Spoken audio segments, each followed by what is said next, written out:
Hi friends, మీకు మంచి delicious home food తినాలని ఉందా? మీరు బెంగళూరులోని సాకానగర్ దగ్గరలో ఉన్నారా? దగ్గరలో లేకపోయినా సరే బెంగళూరులో ఉంటే తప్పకుండా ఒక్కసారి ఇక్కడికి వచ్చి డెలిషియస్ హోమ్ ఫుడ్ ఒకసారి ట్రై చేయండి.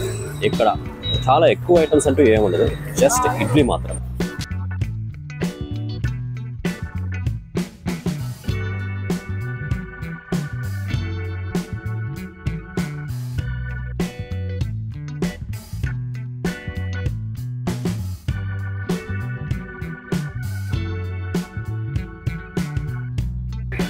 సో ఈ షాప్ పేరే ఇడ్లీ చికెన్ కర్రీ.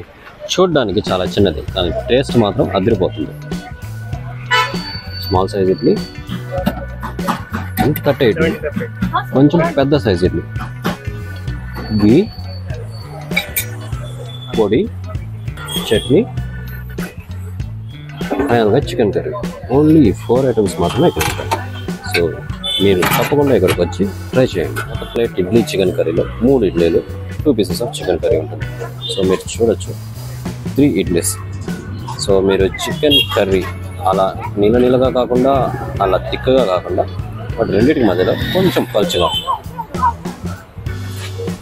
నేను చూసినట్టయితే ఎంత సాఫ్ట్గా ఉన్నాయంటే అంత సాఫ్ట్గా ఉంది. సో ఈ చికెన్ కర్రీ కూడా మరీ థిక్గా కాకుండా అలానే మరీ నీళ్ళగా కాకుండా ఆ రెండింటికి మధ్యలో చాలా బాగుంది.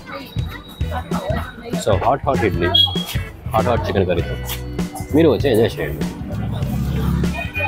ఇక్కడ దొరికే items only 4 items. Idiyappam and chicken curry 70 rupees, idli and chutney 45 rupees, idli and chicken curry 75 rupees, ఈ పొడి కట్ట ఇడ్లీ 45 రూపీస్. ఈ 4 ఐటమ్స్ మీరు తప్పకుండా ట్రై చేయాలి. సో ఇడ్లీ కానీ ఇడియప్పం కానీ నేను డిస్పోజల్ ప్లేట్లోనే వేస్తున్నాను. సో టోటలీ ఇది డెలిషియస్ హోమ్ ఫుడ్. మొత్తం ఇడ్లీ కానీ ఇడియప్పం కానీ చికెన్ కర్రీ కానీ మొత్తం హోమ్ మేడే. సో ఇంట్లో చేసుకొని ఇక్కడికి తెచ్చి వీళ్ళు సేల్ చేస్తున్నారు. సో వీళ్ళు తొందరలో ఇంకో బ్రాంచెస్ కూడా స్టార్ట్ చేస్తున్నారు. మనం ఎక్కడైనా స్ట్రీట్ ఫుడ్కి వెళ్ళినప్పుడు మామూలుగా నిలబడి తింటూ ఉంటాము, కానీ మీరు ఇక్కడికి వచ్చినప్పుడు అలాంటి ప్రాబ్లమ్స్ ఏం ఫేస్ చేయాల్సిన అవసరం లేదు. సో వీళ్ళు ప్రాపర్గా సిట్టింగ్ అరేంజ్ చేశారు. పక్కనే ఒక చిన్న టెంట్, సో చైర్స్ కానీ స్టూల్స్ కానీ అరేంజ్ చేశారు. సో మీరు వచ్చి హ్యాపీగా మీ టైం స్పెండ్. ఈ షాప్ యొక్క ఎగ్జాక్ట్ లొకేషన్ డిస్క్రిప్షన్లో లింక్లో పెడతాను. సో మీరు కూడా తప్పకుండా వచ్చి ట్రై చేసి మీ రివ్యూస్ని కామెంట్ సెక్షన్లో మెన్షన్ చేయండి.